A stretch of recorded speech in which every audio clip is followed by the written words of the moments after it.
Hello everyone, this is Mr. 13 Things, or Silence Did Good, coming at you, picking this up again as I head for the home stretch in putting together content and quizzing for my two daughters who are great kids but who have been phonified by the world. So today we're going to work with both the calculator, which I'm going to bring in and out, but more importantly with some discussion.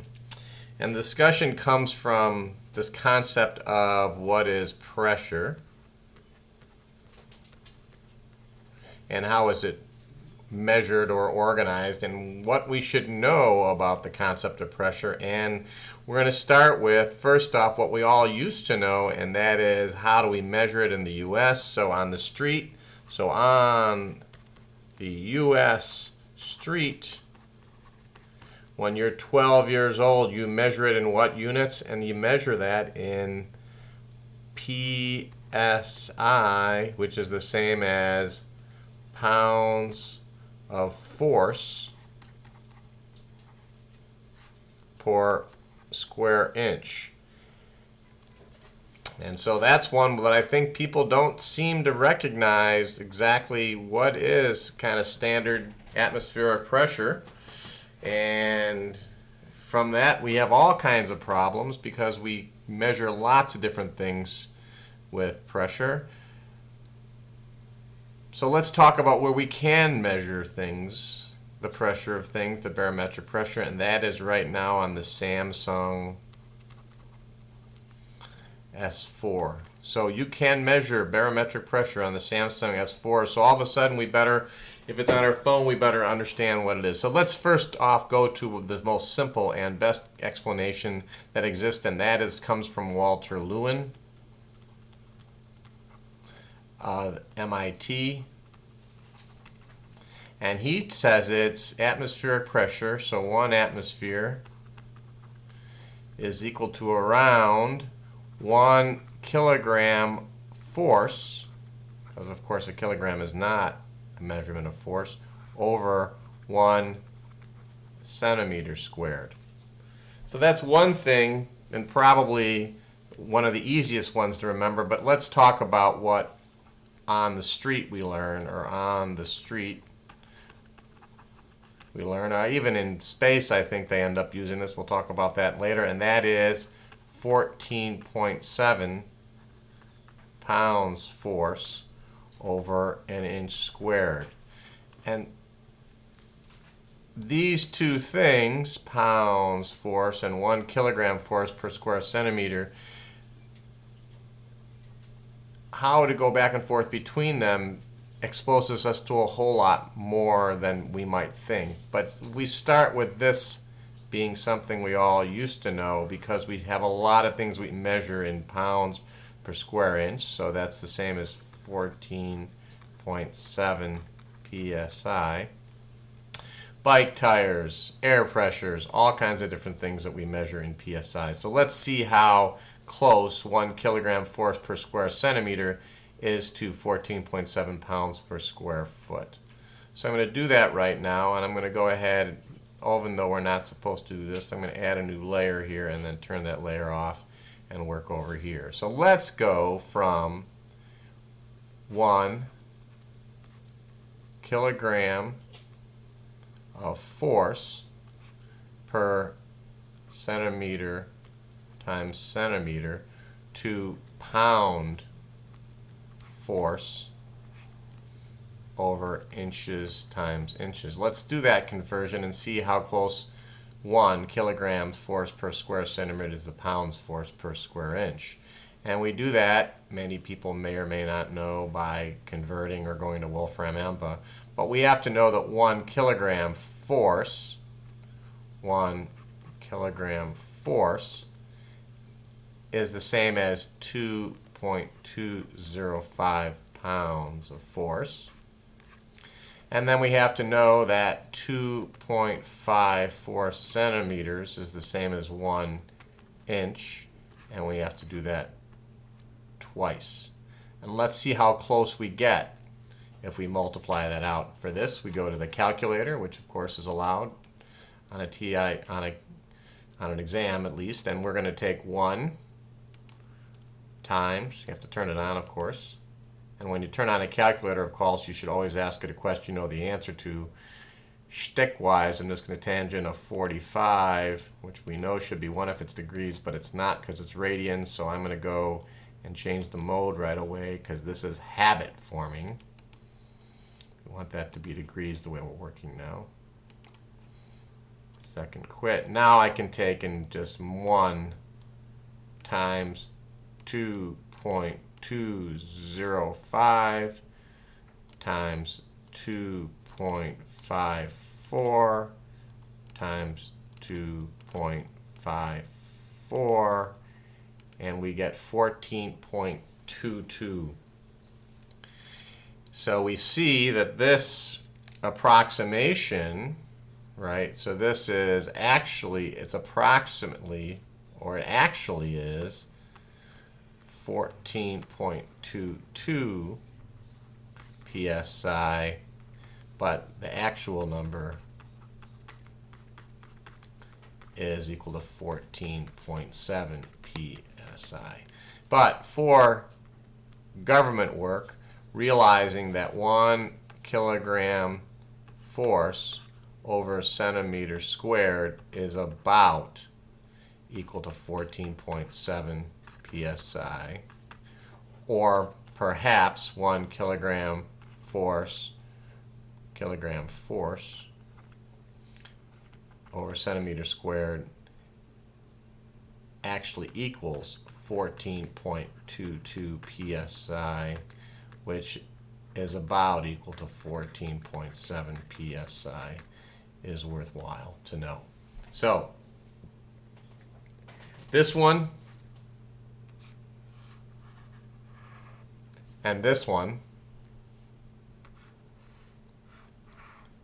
can go in your head in the same spot when you know that this one actually is a little bit more correct. All right, so let's just see why and why this came up. So a couple weeks ago, a Canadian astronaut was in space and was reporting back pressures, and he was reporting them back in pounds per square inch, and he was reporting torques in foot pounds. And so it flashed to me that this sense that we're giving our kids that all science is done in metric just isn't so. And so realizing how we can build up our students and ourselves knowledge in both imperial, which would be foot pounds seconds, and metric, kilogram meter seconds or Newton meter seconds, and then at different scales, is something that may, should, could, would help us to come up with some pretty good solutions before we use our phones to get the exact solutions.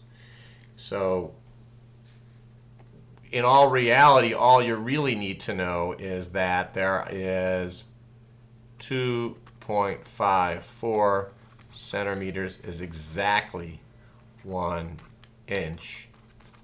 That's an exact number, and then it turns out this is close to exact, something like 14.59 kilograms is exactly 1 slug. But now we're introducing this kind of archaic unit of mass called the slug, so you can also know that this is true. 1 liter of water has a mass of 1 kilogram. It has a force of 9.8 newtons and a weight of 2.205 pounds. 2.205. So these are both force, and then in fact that is a mass. And in effect you could get an equivalent that went from kilograms to slugs, but you're better off doing it with the slug being 1 and the 14.5 kilograms. Easier to kind of grasp. So once you know a conversion between mass in the two units systems and between distance in the two systems, then all of a sudden the concept of, I'll change the color for here, knowing distance, mass, time, temperature, current, luminosity, and moles becomes a little bit more real in that if you just can understand the distance conversion and the mass conversion, you know the time's the same, the temperature, some of these are not going to come up anywhere near as much as the distance and mass. And so I'm going to go once again, add another layer. So we get back to where I was with my daughter 2 years ago. And after a long period of lots of fun in the classroom, tying this concept of a bad circle and the circle of units, I'm going to divide this into 13 things, including this, not even the center. So I'm going to divide that in half, and then that in thirds, meaning every 15 degrees.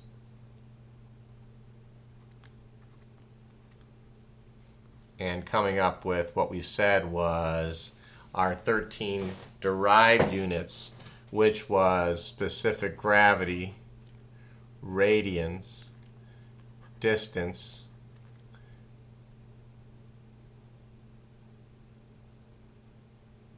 area, volume, mass, force, work, power, pressure, mass density, and weight density. So there are more units than that. Obviously, you've got voltage and amperage, but a set of derived units that are somewhat organized in the nature that this is unitless, and this is distance, distance squared, distance cubed. This is mass times acceleration. Mass times acceleration, force times distance. So force times distance, mass times distance squared over time squared, but really force times distance. Power is work over time. Pressure is energy or work per volume, or force over area. Density is mass over volume, and weight density is mass over volume. Is weight over volume, or mass over volume times acceleration. So these things all start tying together when all of a sudden you start getting some pretty good equivalences for not just the basic 7 units, but things like standard pressures, or standard specific gravities, or even standard angles, that you can start filling this in on a number of different scales. Learn to quiz yourself by rote now that you kind of understand some of these things and as they exist. So right away we'll go ahead and finish this out to keep it within 15 minutes. Masses, we said, we know that 14.59 kilograms equals 1 slug. That's a tough one. It's a lot easier to remember that 9.8 newtons equals 2.2 pounds. And later on you can know that pressure 14.7 psi is equal to 1 atmosphere, and I think that's going to be 101 something pascals. So it's 101 something, or 101 kilopascals. And that one I will correct as we go through. So getting some knowledge of how these equate between the two systems, but knowing the full knowledge that as long as you know distance equivalences and then mass equivalences and or force equivalences, you should not have any problem in the eventuality that you need to convert these things with, believe it or not, that kind of standard, there it is, that standard calculator. So, and in the end, we also then proved, somewhat degree here, that 1 kilogram force per square centimeter is about equal to 14.7 psi. It's actually 14.22. But if it works for Walter Lewin, and he could do this starting back in 1999 and push the envelope, we should be able to go forward here with our phones. Thanks for listening.